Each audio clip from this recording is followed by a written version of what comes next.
Halo semuanya, selamat datang di channel yang tidak layak untuk dihina ini. Sebelum kita mulai, atur posisi santainya, seruput kopinya, dan mari kita berkhayal. Kita lanjut ke alur ceritanya. Dalam sekejap mata, 3 bulan berlalu dan semua orang kembali dari pelatihan terpencil mereka, energi spiritual mereka mencapai tingkat yang sama sekali baru.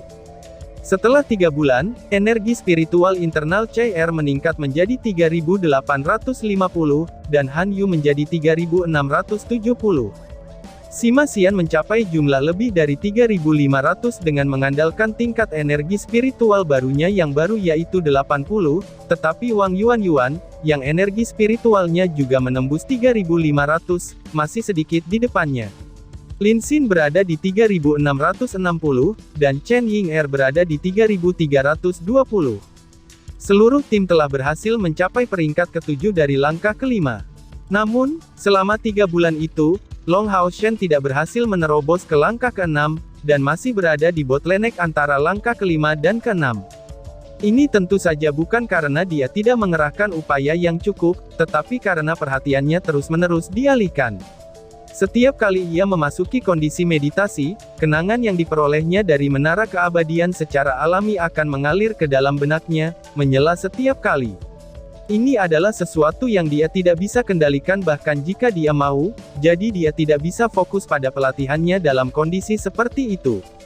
Tentu saja, Long Haoshen tidak mau belajar necromancy, tetapi selama bulan pertama pengasingan, dia terus berjuang melawan dirinya sendiri. Pada akhirnya, dia masih harus menyerah, karena jika dia tidak menerima untuk mempelajari sihir necromancy ini, dia tidak akan bisa berkultivasi sama sekali, dan mungkin tidak akan pernah menembus kemacetannya.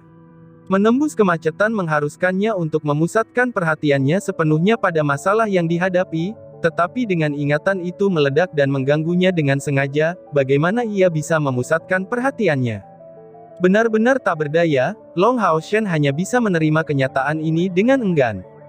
Secara kebetulan, ingatan yang Tower of Eternity memaksakan ke dalam dirinya tidak menyakitkan, dan selama dia mau mempelajari keterampilan atau mempelajari sebuah misteri, mereka untuk sementara waktu akan berhenti muncul.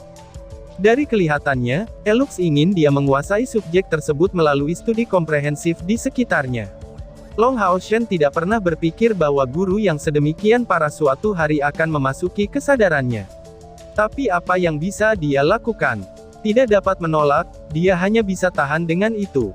Selama bulan kedua, dia dengan sabar mencoba untuk menembus kemacetan ini, tetapi kesulitan mencapai langkah ke-6 dari langkah ke-5 benar-benar mencengangkan. Melalui kompor sein spiritual, dia merasa bahwa rongga spiritualnya sudah mulai terbentuk, dan dia hanya selangkah lagi. Long Haoshen terus-menerus melalui siklus menggunakan storing power dan menyerang, menggunakan storing power dan menyerang. Tapi dia masih tidak berhasil menembus bottleneck ini. Sampai bulan ketiga, rongga rohaninya belum terbentuk, tetapi tungku spiritual Sein Long Haoshen sepertinya sudah dekat untuk berevolusi.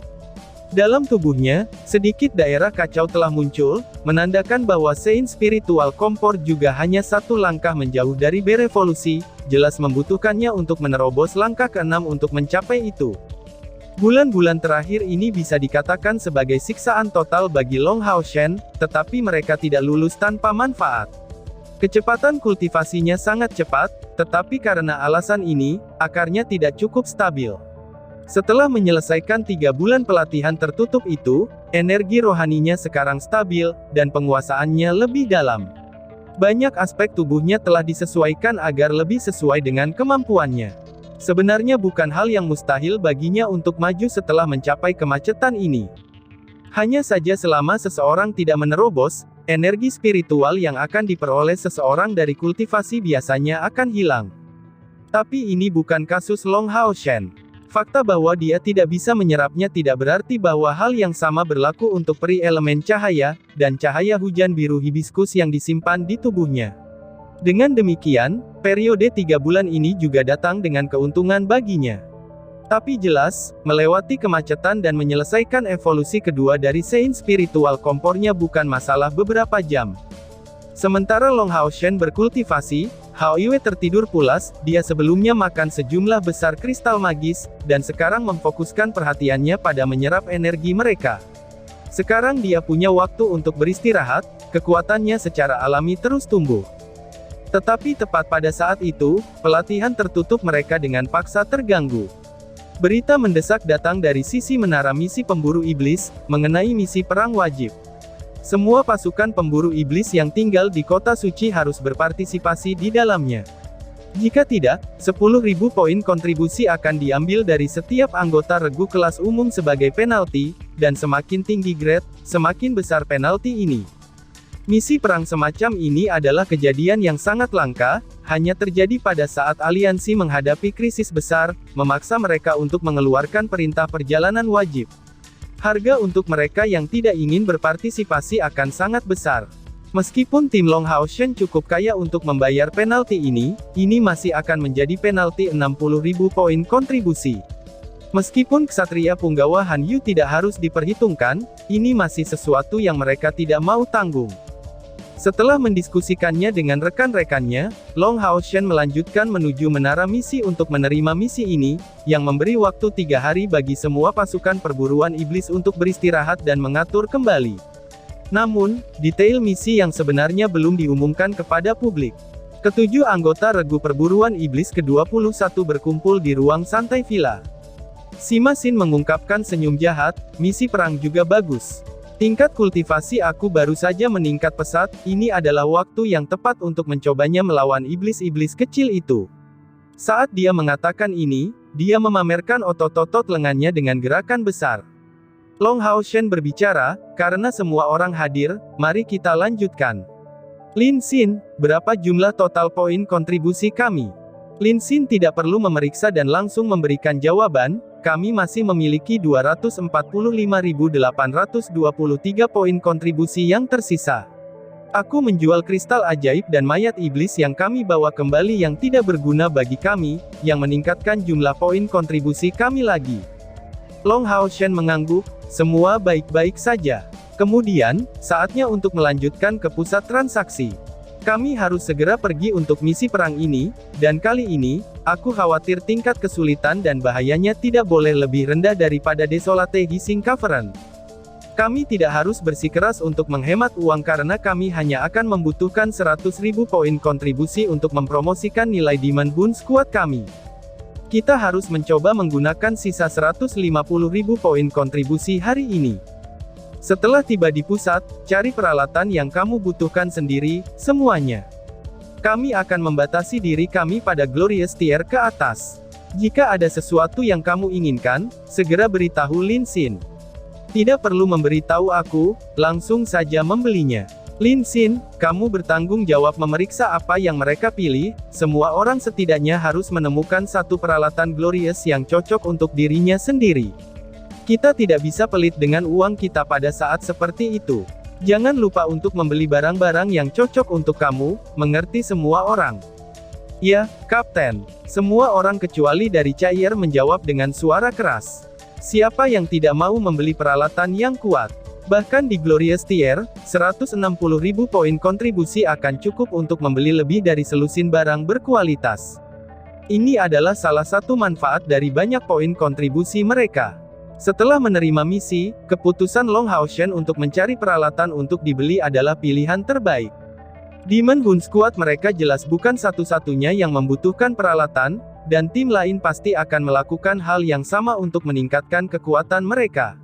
Menjadi selangkah lebih maju akan menawarkan mereka pilihan yang lebih besar. Berjalan ke pusat transaksi, Long Hao Shen bertanya kepada Lin Xin, bagaimana persediaan pil kita? Lin Xin menjawab sambil tersenyum, ada banyak. Kami memiliki 42 pil pemulihan hebat, 25 pil haus dan spiritual boosting. Kami juga memiliki 2 jenis pil yang aku buat baru-baru ini, pil energi gabungan, dan yang lainnya disebut pil of ferocity. Aku menggunakan kristal magis Grand Fins dan bahan-bahannya untuk membuat pil penguat spiritual gabungan, yang dapat menghubungkan energi spiritual pengguna untuk waktu tertentu. Ketika energi spiritual saling bertabrakan, itu akan berubah menjadi atribut pengguna tertentu. Ini seperti serangan Siam Griffin Cavalries, tetapi durasinya akan dibatasi hingga 3 menit. Dan hal ini benar-benar mahal untuk dilakukan, jadi aku hanya dapat membuat 2 batch 7, memungkinkan kami untuk menggunakannya 2 kali.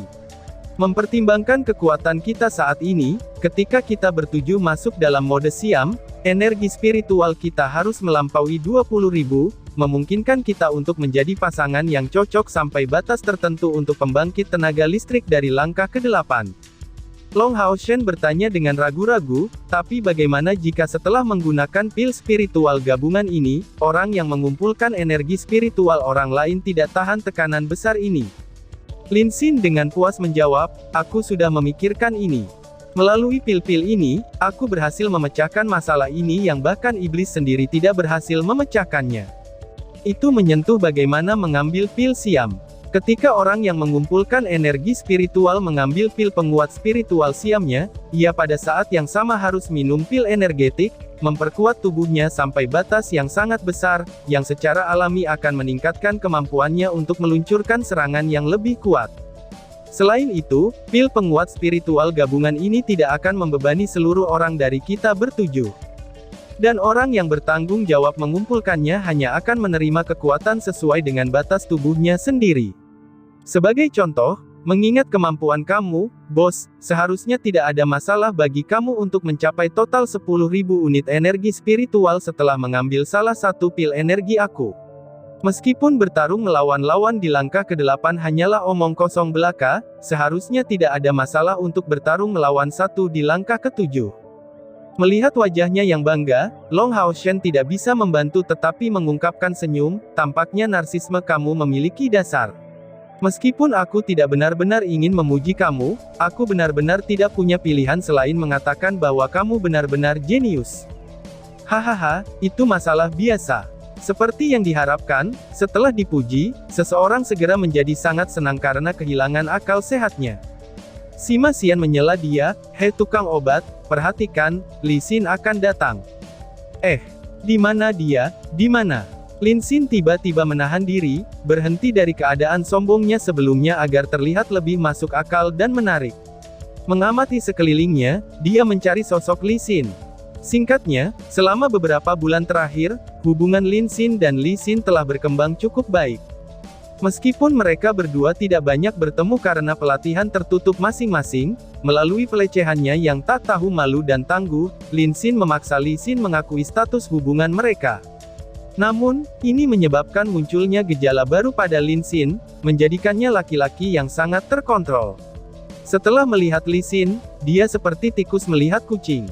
Mungkin ini adalah efek sisa dari waktu Li Xin memaksakan ciuman padanya, tetapi yang pasti adalah dia memperlakukannya dengan sangat baik, diam-diam mendesaknya untuk menerima cukup banyak pil, meskipun Li Xin, yang tidak mau meminumnya.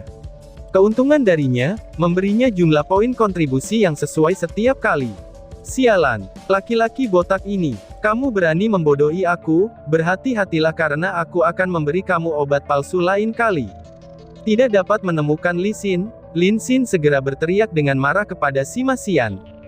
Sima Xian tertawa riang, percayalah dengan apa yang kamu inginkan, tapi, aku pernah mendengar Li Xin mengatakan bahwa dia paling membenci orang-orang yang berpikiran sempit, dan bahwa dia suka orang-orang yang paling baik hati dan polos seperti kapten kami, baik hati, dan pemuda yang menjanjikan. Dan tiba-tiba saja bersambung. Sekian dan terima kasih banyak.